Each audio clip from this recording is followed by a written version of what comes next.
მიკა, მოგესალმები. გილოცავ. თუ მოსალოცია რა თქმა უნდა ეს ყველაფერი გილოცავ, იმიტომ რომ ძალიან ძიმე რამ ჩაიბარე. ქვეყნის ყველაზე დიდი ოპოზიციური პარტიის და ზოგადად ქვეყნის ყველაზე დიდი პარტიის ხელმძღვანელობა ძალიან მაღალი სტანდარტია დაწესებული ამ ხელმძღვანელობისთან მიხეილ სააკაშვილის გულისხმობ ცხადია. პარტია არის დევნილი პრაქტიკულად სრული შემადგენლობით მომხრეების ჩათვლით, არა მხოლოდ პარტიის წევრების და ძალიან ბევრია გასაკეთებელი. კერძოდ, ხელისუფლებაა გადასაბარებელი თან იმ პირობებში, როდესაც ჩვენ წელს 20-20 წელი ჯერ არ დამთავრებულა, მაგრამ შეგვიძლია უკვე ეს ვთქვათ, წაგვართვეს ღიად და დეკლარირებულად არჩევანის უფლება, ანუ მოხდა ხელისუფლების უზურპაცია. რატომ გადაწყვიტა ნიკამელიამ რომ ის შეძლებს? რატომ იყარა კენჭი? მადლობა და პირველ რიგში ხა გიორგი გაბუნიას გადაცემაში ვარ და არ შემიძლია არ მიუსამძიმრო, თქვენს არ მოგისამძიმროთ პირველ რიგში გიორგის არ მიუსამძიმრო დედის გარდაცვალება ადამიანის, რომელიც ჩემ ბავშვობაშიც ძალიან ცნობილი ადამიანი იყო, მე ხა 90-იანამდე არ მახსოვს გაბატონი ჯულიეტა, მაგრამ მახსოვს გადაცემა ნაშუა დღევი ასეთი იყო, მას მიყავდა და უსამძიმრებ გიორგის და ღმერთმა აკმაროს ეს ტკივილი მის ოჯახს. რაც შეეხება დღევანდელ დღეს, არ დაგიმალავთ, ეს არ იყო ჩვეულებრივი დღე ჩემ ცხოვრებაში, როგორ შეიძლება ესე ვთქვა, თუ არ იყო ერთი რიგითი კალენდარული დღე, უმნიშვნელოვანესი დღე იყო. მე ხა ასუხისგებლობა ნიკა მათ შორის ფორმალური ამ პარტიაში და არაფორმალურიც არ მაკლდა ნამდვილად, მაგრამ გაზარდეს. მაგრამ ნუ ახლა ვარ მდგომარეობაში, როდესაც ყველაფერზე ვარ პასუხისგებელი, რაც უკავშირდება ამ მოძრაობას, ამ უნიკალურ მოძრაობას, რომელმაც წლების წინ სახელმწიფოს მოდერნიზება მოახერხა მიხეილ სააკაშვილის არ ვიცი, უშუალო ჩართულობით მან დააფუძნა ეს პარტია და რომ არა ის ბევრი რამ შეცვლილი არ იქნებოდა. აი როგორც იყო 2002-2001 წელი ჩემს მეხსიერებაში, ხო? ბევრად განსხვავებული დღეს არ იქნებოდა ამისი მჯერა და ამაზე მეტყველეს რამდენიმე პოსტსაბჭოთა სახელმწიფო. საბჭოებში როდის დაიშალა, დაინგრა და ბევრი რაფერი შეცვლა.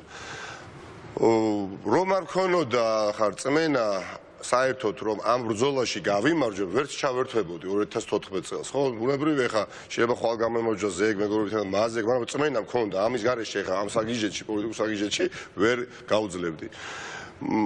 და ახლაც იგივეს ვიტყვი, მაქვს წყარი რწმენა, რომ ხალხთან ერთად, მეგობრებთან ერთად, ახალ მეგობრებთან ერთად, რომლებიც დარწმუნებული ვარ ამ მოძრაობას შემოუერთდებიან, გავიმარჯვეთ. სხვაგვარად წარმომუდგენელია. ვინმე ახლა შენს მაყურებელს თუ გონია და თუ უშვებს, რომ ქართული ოცნება, აი იქნება და იქნება. მე მგონია მას ქართული ოცნებაც აღარ ხო, აი იქნება და იქნება და ესე გაგრძელდება ცხოვრება, არა. მაგრამ მინდა აქვე თქვა, რომ ნაციონალური მოძრაობა აუცილებლად იქნება ხელისუფლებაში, რომც არ გვინდოდეს, პირდაპირ გეუბნებით. აი რომ არ გვინდოდეს, ნაციონალური მოძრაობა მოვა ხელისუფლებაში. პატარა მცირე დიდი წილით მისი წილი ხელისუფლებაში იქნება. მაგრამ მოსვლა წავიდა მოსვლა, ჩვენ არ გვინდა უბრალოდ დავამარცხოთ ივანიშვილი და ასე გავაგრძელოთ ცხოვრება. საქმე გვინდა რეალურად ვაკეთოთ და ოპოზიციაში ყოფნის აი დარჩენილი პერიოდი გვინდა გამოვიყენოთ რისთვის, იცით? ხალხს დავარწმუნოთ ხალხი და ხალხამდე მივიყვანოთ გზავნილი, რომ შენ ოპოზიციურ პარტიაში კი უნდა მოხვიდე ახლა. აი იმ პარტიაში, სადაც თავმჯდომარე ახალი აირჩიეს და რეფორმების გატარებას აპირებდა. ანუ მოხვიდე იმ გაერთიანებაში, იმ მოძრაობაში, რომელიც ემზადება ხელისუფლებაში მოსასვლელად. დიახაც. რომელმაც შენ დღევანდელი სიტყვა მოვისმინე და შთამბეჭდავი იყო, რომელიც ერთადერთია, რომელმაც მშვიდობიანად გადააბარა ხელისუფლება, რომელიც ერთადერთია, რომელიც ხელისუფლების დაკარგვის მერე დარჩა ოპოზიციურ პარტიად, ხო? ერთადერთი არის, რომელმაც ეხლა ოქროს ასოებით ჩაწერა ხა მშვიდობიანი რევოლუცია მოახდინა, ხო? და ერთადერთი არის, რომელმაც მშვიდობით დათმო მართვის ბერკეტები და ძალიან რთული იყო ამის გაკეთებაც. როდესაც მართვის სადავები ხელთ ჰქონდათ და ვაღიაროთ, რომ სახელმწიფოში ტოები ერთმანეთისგან დამოუკიდებელი არ იყო, ხო? სუნება ბევრს შეიძლება გაშიონდა პირველ რიგში მიხეილ სააკაშვილს 2012 წელს, რომ იცით ახლა ბიზინა ივანიშვილი არ არის ადამიანი, რომელიც სიკეთეს მოუტანს ხელისუფლებას, ქვეყანას და მე რა რო იქ დაგვამარცხა, მოდი რა რაღაცა გავაკეთოთ. აი დაახლოებით ის რაც ახლა თვითონ გააკეთა ბიზნეს ივანიშვილი, ხო? ვერც ხონდა ალბათ ეს ცუნება, მაგრამ არ იყო ადვილი ხელისუფლებიდან წასვლა. მაშინ სააკაშვილი ივანიშვილი იქნებოდა ეგრე. ხო, მაგრამ ნახეთ შორჩვეტელი აღმოჩნდა სააკაშვილი, ნამდვილად რთული იყო. ხო, ხედავთ. თანამდებობა რაც განყოფილების უფროსის მოადგილე რო 3 წელიწადი რომ მუშაობს რაღაც თანამდებობაზე.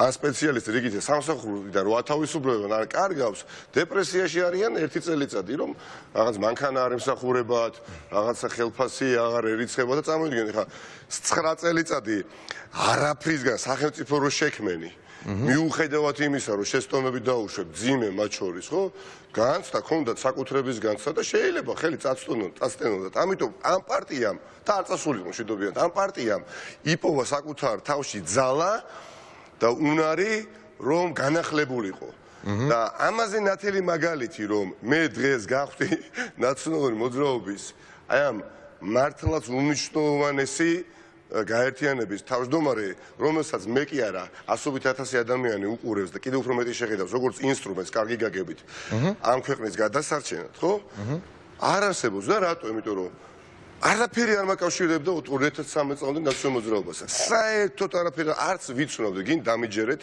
გინ არ დამიჯერეთ, ძვირფასო მაყურებლო ერთ ნაციონალური მოძრაობის წევრსაც არ ვიცნობდი. გიგი უგოლავა იყო პირველი ხო, არც 2012 წლამდე არც სხვა პოლიტიკოსებს არ ვიცნობდი, არათუ ნაციონალური მოძრაობის, არ ვიცნობდი.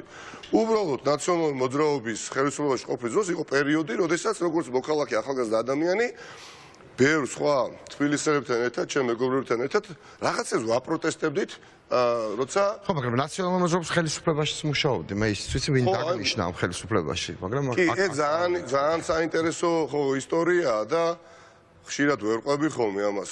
2007 წელს, ეხლა 7 ნოემბერს 7 ნოემბრის მოვლენები ჩემთვის ძალადობა მიუღებელი იყო, არის და იქნება. ხო?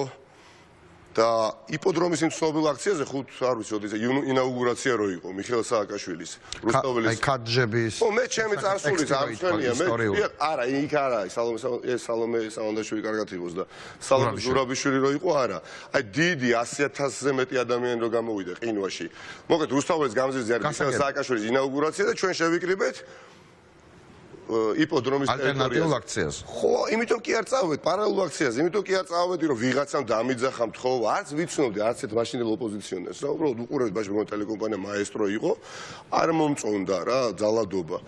ახალი ჩამოსული იყავი საზღვარგარეთიდან და წავედი ხა ცოდვა გამხელილი ჯობს, იმ განცდით რომ ეხა მივად ლიდერები იქ, ჩვენ ერთ-ორ სიტყვას გვეტყვიან და დაგძრავენ რუსთაველის გამზირისკენ რომ იქ ინაუგურაცია არ შედგეს. აი მე ეს პროტესტი მქონდა, ახალგაზრდა ბიჭი ვიყავი, ადამიანი და უამრავი, ხო? უსამართლობა შემნიჭე. მიუხედავად იმისა, რომ 4 წლის განმავლობაში, როდესაც საზოგადოებას ვსწავლობდი, ვამაყობდი იმ რეფორმებით, რომელიც ტარდებოდა ქვეყანაში. ხა დისტანციაზე ხედავდი, ხო, რა ხდებოდა დისტანციურად. ხა წავედი ქვეყნიდან 2013 წლის აგვისტოს და ჩამოვედი 2007 წლის დასაწყისში რა და ცადა დედამიწა სახელმწიფო დამხმარე. წავედი გავფრინდი აეროპორტიდან, სადაც საბჭოთა მილიციელი იდგა და ზესუმზირას მიირთმევდა და ჩამოვედი სახელმწიფოში, სადაც ყველაფერი იყო პრაქტიკულად მოდერნიზებული. ამის შემდეგ აი შენ კითხვაზე მინდა ასოი კონკრეტული გავცე ხა ერთ-ერთი ჩემი მეგობარი, ჩემი კურსელი დათო ერისთავი მეუბნება რომ მე მუშაობო თბილისის საავსულო ბიუროს უფროსად და ისეთი სამსახურიაო რომელიც რეფორმებს საჭიროებსო და ბევრი რამეა გასაკეთებელი დეპარტამენტიაო და საჯარო სამსახურის საჯარო იურიდიული პირად უნდა იქცესო და მოკლედო იქნება იფიქრო და მოადგილე შტატი მაქვსო და შევუბეროთო ერთად ეს რეფორმებიო საინტერესო არისო რა და მოგეწონებათ. ბიჭო მე ვუთხარი აქცია არ გამომიტოვებია, სადაც არ ყოფილა პრაქტიკულად და ეხა არც მიფიქრია საჯარო სამსახურში მუშაობაზე, ეხა შენ პირიქით პრობლემებს შეგიქმნი. მაგრამ თავისი მაინც ქნა, არ ვიცი და დიდი ხანი ველოდებოდი სხვათა შორის, არ ვიცი, მის ზარს მეორეჯერ და ვიფიქრე გადაიფიქრა მეთი. და მაშინ მინისტრი ძვირფასო მაყურებლებო, იუსტიციის მინისტრი, ვისაც უნდა დავენიშნე, იმიტომ რომ აღსრულების ეროვნული ბიურო მაშინ საავსულო დეპარტამენტი შედიოდა უწყებური დაქვემდებარებაში იუსტიციის სამინისტროსი და იუსტიციის მინისტრი მაშინ იყო ნიკა გვარამია. და ეხა მანამდე მინდა გითხრათ, რომ მე მგონი საინტერესო დეტალი მინდა ყველაფერი იცოდე. მანამდე ცოტა ხანი ვიმუშავე ეროვნულ უშუალოების საბჭოში. კოტე კემულარია იყო მაშინ ხელმძღვანელი. ახლა ჩამოსული ვიყავი ინგლისიდან, პირველი სამსახური იყო. და 7 ნოემბრის მოვლენები დაემთხვა. და შიგნით ეხა ცუდ კლიმატს ვქნიდი სამსახურში ნამდვილად. ეხა ვიყავი ჩათვალეთ ოპოზიციონერი, რომელიც დესტრუქციულადაც ვიქცეოდი და კახალო ბატონი კახალო მაია გამოთავისუფლა სამსახურიდან, ხო? და ამ დეტალსაც ვეუბნები, პრაქტიკულად გამოგდებული ვარ, იმიტომ რომ ვარ ოპოზიციონერი და არ ჩაიგდო თავი, ასე თქვათ, საფრთხეში. და მე როგორც გავიგე უკვე ნიკა გვარამიასგან გენინსპექცია მე მგონი ნიკა გვარამიას ურჩია რომ ეს ადამიანი არის მოკლედ შემჩნეული რაღაცა აქციებზე. არ რჩევიათ ინფორმაცია არ ვიცი, ყოველ შემთხვევაში პირების დანიშვნის დროს ყოველთვის გვაქვს ინფორმაცია ასე ვთქვათ პოლიტიკური მიმართულებისაც. ეს შენს გავიცი, ხო არ ვიცი. კი, ეს ინფორმაცია იყო, მაგრამ შენ მაინც დაინიშნე. ხო და ნიკა გვარამიამ დაამნიშნა თანამდებობაზე და ამის შემდეგ რა ხდება? სამსახური მართლა იყო უკეთესეს იმედს ტოვებდა, შენ გახსოვს ჩემზე კარგად და პრაქტიკულად სამუშაო პირობებიც არ არსებობდა და შიგნით როდესაც შევედი ამ პროცესში, მე ხა არც მქონია განცდა, რომ პარტიას ვემსახურები და მით უმეტეს არ მქონდა ეს ემოცია მე მაშინ პოლიტიკურ არც ერთ პარტიასთან, მით უმეტეს ნაციონალურ მოძრაობასთან, მაგრამ დავინახო რომ რეფორმები ტარდება. და შედეგად აი იაპონური მაცივარივით აეწყო იუსტიციის სამინისტროს ყველა ქვემდებარე ძირითადი სამსახური, როგორც საჯარო რეესტრი, ასევე სამოქალაქო რეესტრი, რომელსაც გიორგი ვაშაძე ხელმძღვანელობდა და აქეთ ხელმძღვანელობდა დაასრულა ზურაბადეიშვილმა უნდა ითქვას და შექმნა არანორმალურად წარმოუდგენელი ბრენდი იუსტიციის წარმოუდგენელი. აი შიგნით მყოფს უკვე 2010 წელი იყო, გიგი უგულოს არჩევნები იყო, აღარ წავედი. მიუხედავად იმისა, საჯარო მოხელე ვიყავი, არ წავედი, ხმა არ მიმიცია 2010 წელს, 2012 წელს ნამდვილად მივეცი ნაციონალურ მოძრაობას, რატო იცით, შიგნით ხედავდი პრობლემებს, როგორ არ ხედავდი, მაგრამ ხედავდი რამდენიმე რა მოდიოდა ხედავდი. არა, რამდენიმე გუნდს ხედავდი და ნაწილის გამარჯვების შემთხვევაში ვძნობდი რომ ნაციონალურ მოძრაობა თავის ნაკლოვანებს აღმოფხვრიდა და ამ იმედით გავხდი მე ჯერ კიდევ მაშინ უკვე 2012 წელს გულშემატკივარი ნაციონალურ მოძრაობის როგორც ნაწილი გუნდისა. არ დაკონკრეტები რომელი ნაწილის დასაშვებად, მაგრამ გავხდი და მჯეროდა, მართლაც ახლაც მჯერა რა, იმიტომ რომ უკვე ინფორმაციას ვფლობდი რომ ნაციონალურ მოძრაობის გამარჯვების შემთხვევაში რაც ძალიან რთული იქნებოდა 2012 წლის 1 ოქტომბერს ის აუცილებლად გაატარებდა შესაბამის რეფორმებს თვითწმენდას აუცილებლად განახლებოდა მაგრამ ნუ ხალხმა აღარ აპატია ამის შემდეგ ეხლა მინდა კითხო გიგი უგულოვა გავიცანი შევთხოვით და გვახსოვს მე და ასე შემდეგ მე გვახსოვს ბევრჯერ ახსენე რეფორმები როგორც წარსული რეფორმები ასევე დღეს ყრილობაზეც და აქაც ახსენე პარტიული რეფორმები განახლება რას ნიშნავს პარტიაში რეფორმები რას ნიშნავს პარტიაში განახლება და რა საჭიროა პარტია მოძრაობა რომელიც უზრუნველყოფს ამ ქვეყანაში ევროატლანტიკურ მომავალს ეს მოძრაობა არის ფართო სურათში ასე ვხედავ და ამ პარტიას სჭირდება სწორედ გადაწყვეტილების მიღების პროცესში ვიყარო თუ არა კენჭი ამ ელექტრონულ ფორმატში დიახაც დავრწმუნდი რომ გამარჯვების შემთხვევაში შესაძლებლობა მექნება რომ პარტია ძირფესვენად აი ძირეულად პროფილაქტიკაში თუ შეიძლება ასე ვთქვათ რემონტზე შევიყვანოთ და გადავხალისდეთ ახალი ადამიანები დავიმატოთ არსებობენ უკვე ვინც მონიშნული ყავთ კი ნამდვილად არსებობს უნდა ველოდოთ უახლოეს ბევრ მათგანთან მოვასწარი კონსულტაცია ბევრ მათგანთან ჯერჯერობით ვერ მოვასწარი კონსულტაციების გავლა არსებობენ ძალიან გამოცდილი ადამიანები პარტიის შიგნით რომელთა მე ვფიქრობ წინა პლანზე წამოწევა იქნება ძალიან აუცილებელი არსებული კადრების რომლებიც ნუ ჩაკარგულები არიან და წინა პლანზე ანუ პარტიის სახეს არ წარმოადგენენ და მგონია რომ ისინი იმსახურებენ რომ მეტად იყვნენ პარტიულ ცხოვრებაში ჩართულები ანუ პარტიის მართვის ეტაპი უნდა მივიდეს მათ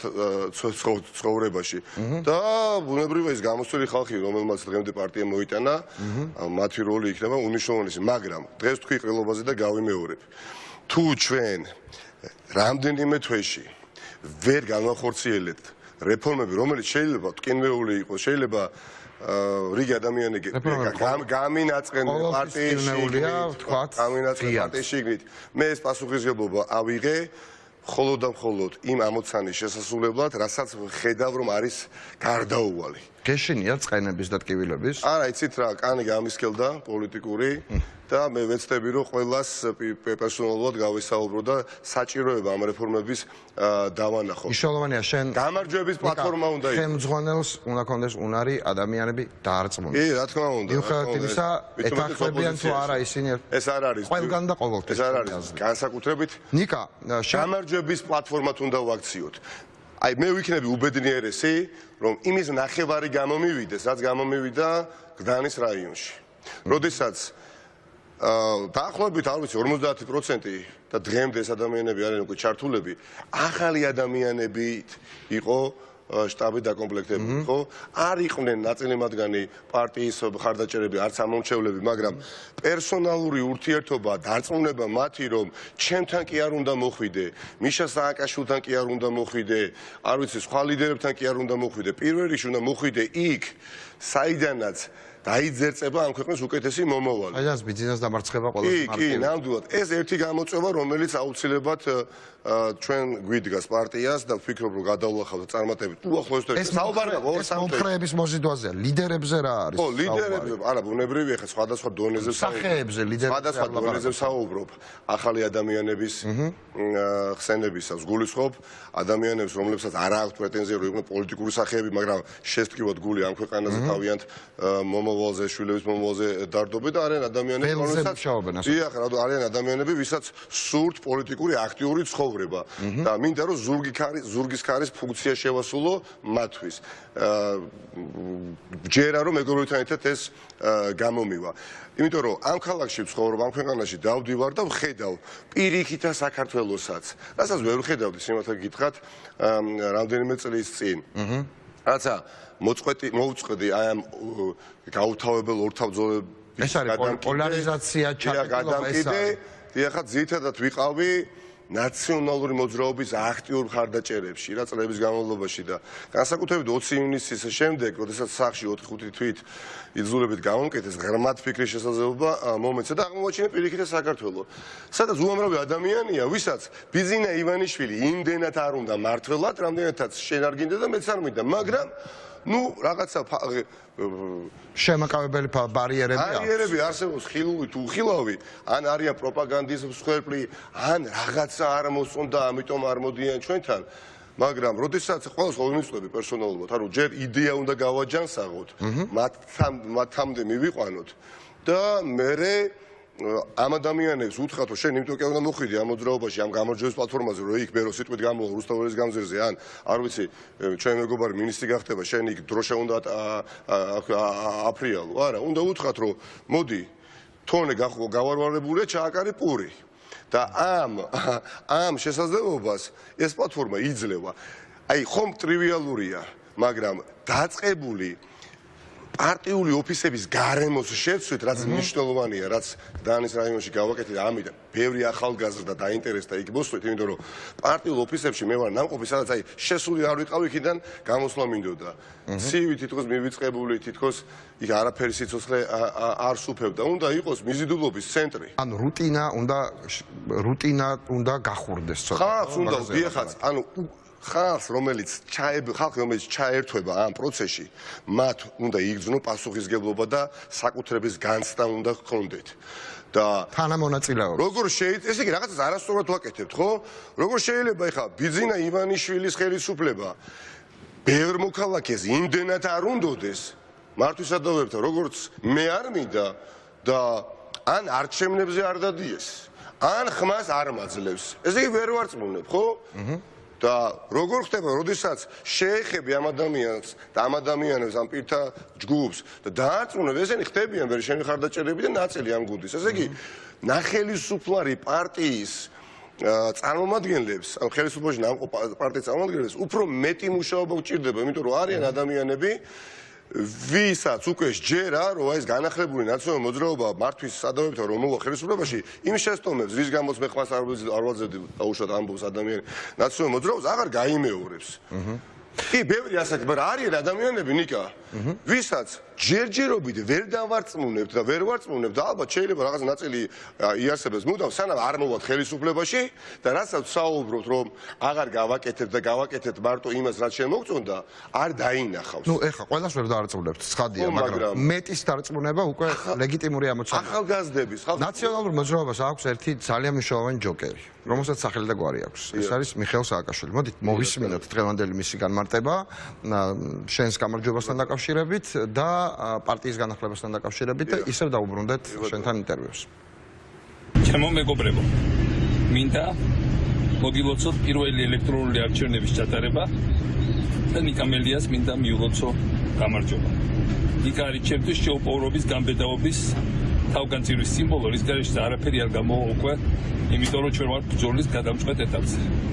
მინდა ჩვენ ასობით ათასობით აქტივისტს უთხრა დიდი მადლობა იმისაც რომ ამდენი წელი უძლებს რეპრესიებს, შევიწროებას და არ ღალატობს იდეას და თავარ საქმეს.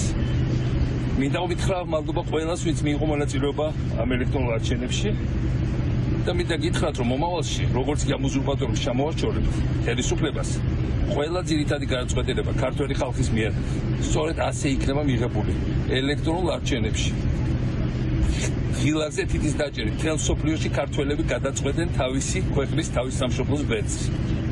და ასევე მინდა მადლობა უთხრა ლევან ვარშალომიძეს, რომელიც უარი თქვა ძალიან დიდ თანამდებობაზე უკრაინის მთავრობაში. დიდი მოძრაობა გაშალა აჭარაში და საქართველოში, დაბრუნდა და იბრძვის ბოლომდე. მინდა გითხრათ, რომ ჩვენ მოვიპოვეთ ძალიან მნიშვნელოვანი გამარჯვება ოპოზიციასთან ერთად ამ არჩევნებში და ის ივანიშვილმა ქართულ ხალხს მოპარა.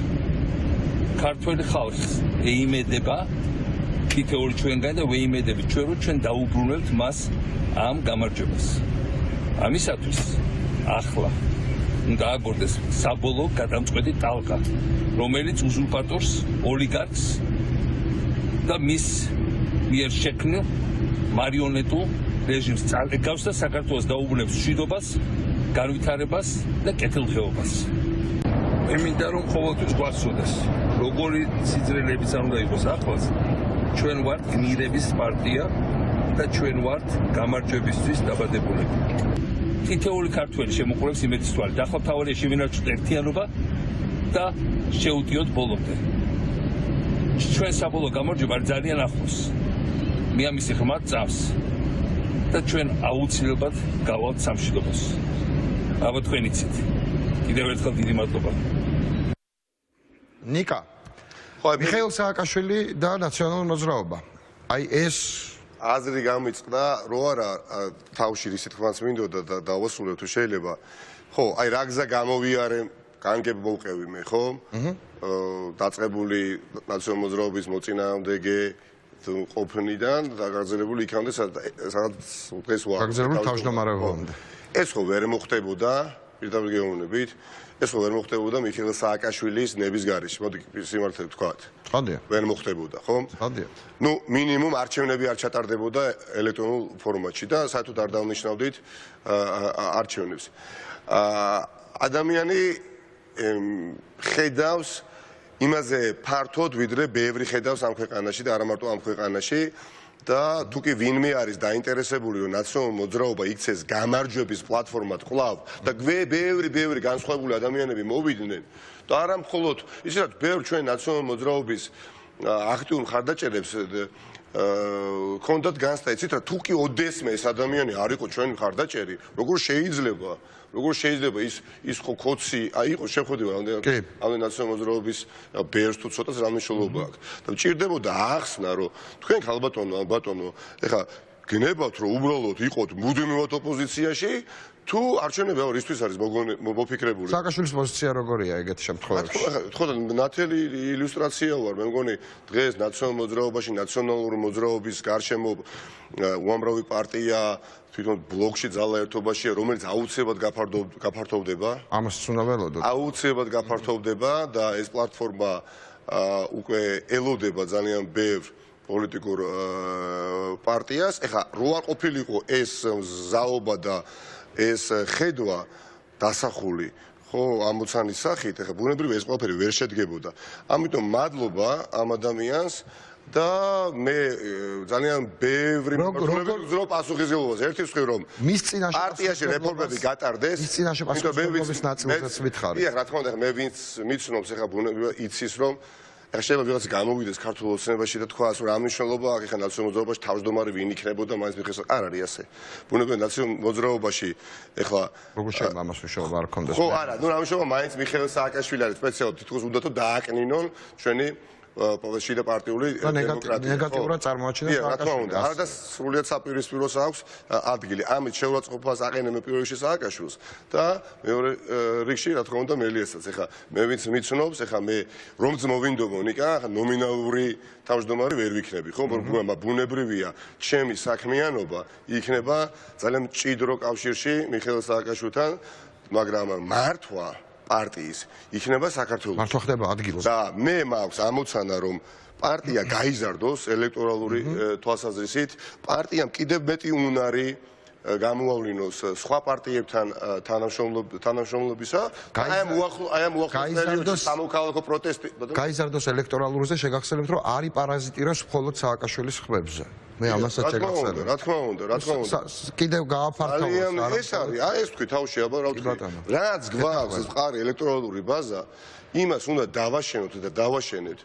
და მესამე ხა სამოქალაქო პროტესტი აუცილებლად აბუყყდება და აქაც ჩვენ უნდა ვიყოთ აქტიურები, უნდა ვიყოთ ერთობის კონტექსტში და ფარგლებში მოქცეულები, რომ არც ერთ სხვა ოპოზიციურ პარტიას არ გაუჩნდეს განცდა, რომ ჩვენ რაღაცისთვის, ანუ მათ ვიყენებთ, ან როგორც ხდებოდა, მე ხო დიდ პარტიას ბევრი ფიქრი სჭირდება, ყოველთვის, იმიტომ რომ მცირე მხარდაჭერის პარტიებს შესაძლებელია კონდეთ ფიქრები აშლილი გადაყლაპავს დიდი არ თან თქოს არა და ღმერთი რჯული ეხლა ჩვენ რაზე ვსაუბრობთ ხახლა არჩევნები გაუქმდა ქვეყანაში ვსაუბრობთ ყველანი ერთად რომ ის ინსტრუმენტი ანუ არჩევნების იდეა გადავარჩინოთ და ამის შემდეგ კიდე კი ბატონო ვიპაექროთ მაგრამ მაქვს ამბიცია მეგობრებთან ერთად და ვფიქრობ შესაბამისი ამუნიციაც რომ ნაციონალურ მოძრაობა პარტიულ პოლიტიკურ პარტიებთან ერთად რომელიც ყავს უკვე და ახალ პოტენციურ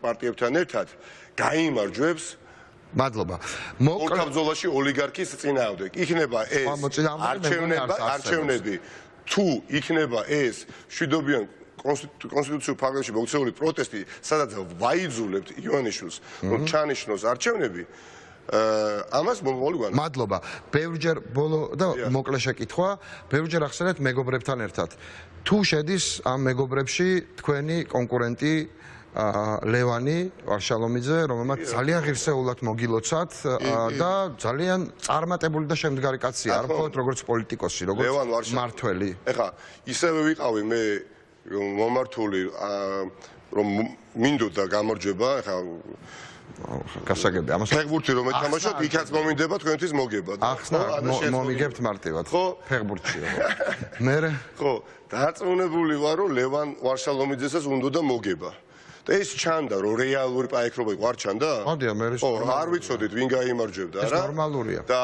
მადლობა მას. ეს არ ყოფილა ბრძოლა წესების გარეშე. არა, მადლობა მას, დიდი მადლობა მას იმისათვის რომ ეს პროცესი დავბადეთ. რომ არა, ლევან პროცესი ვერ შედგებოდა და ვერ იქნებოდა შეჯიბრობითობა. ბუნებრივია.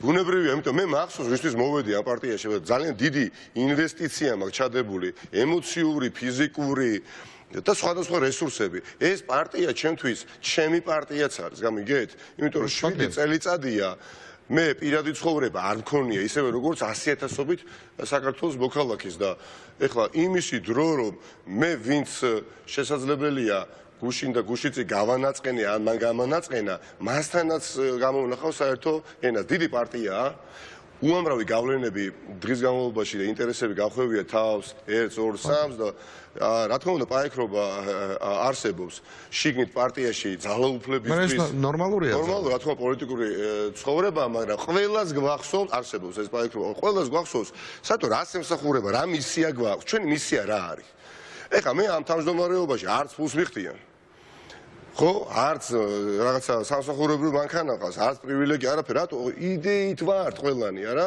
გვინდა რომ აი შენი შვილები ჩემი შვილიც რომელიც 6 წლისა და უამრავი ხო ეხლა თუ რაღაცა ვერ შევცვალეთ ძირეულად 10 წელიწადში არაფერი ნიშნავდა არ შეიცვალა თუ ახლა 10 წელი არ დარჩა ამ არა ქვეყანას. ხო და აი წამოდიან სანდრო ჩემი შვილი და უამრავი ადამიანის პატარა 13-წლოვანი შვილები ხო წამოიზრდებიან ესე იგი უკვე შეიძლება სანდრო 16 წლის კვლავ აღბუჩდეს რუსთაველის გამზირზე და აღარ მინდა ან რუსთაველის გამზირი ამ დროს საერთოდ ჩაკეტილი იყოს. დიდი მადლობა, წარმატებებს გისურვებთ, განახლება და რეფორმები მტკივნეული, მაგრამ ძალიან საჭირო საქმეა და ზოგჯერ ერთადერთი ფენს გამოსავალ. ხარდაჭერასაც მადლობა. და თქვენი როლიც ოპოზიციურ სპექტრს აუცილებლად მადლობა.